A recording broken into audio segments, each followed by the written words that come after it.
നമ്മൾ അടുത്ത ദിവസം ഭക്തി നിർഭരമായ പ്രദക്ഷിണം നടത്തും അല്ലേ? എന്തിനു വേണ്ടിയാ?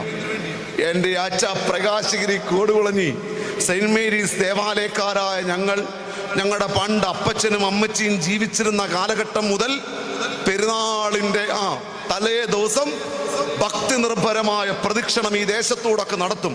ചണ്ടമേളങ്ങളും ഒക്കെ വെച്ചുകൊണ്ട് ഞങ്ങളുടെ ആഡംബരം കാണിക്കാൻ ആണോ? അല്ല, പിന്നെന്തിനാ? അതൊക്കെ എൻ്റെ വഴി നടന്നോളും. പിന്നെ എന്തിനു വേണ്ടി നടക്കുന്നത്? എൻ്റെ അച്ഛൻ അപ്പച്ചന്മാർ നടന്നു, ഞങ്ങളും ഈ വട്ടം നടക്കും.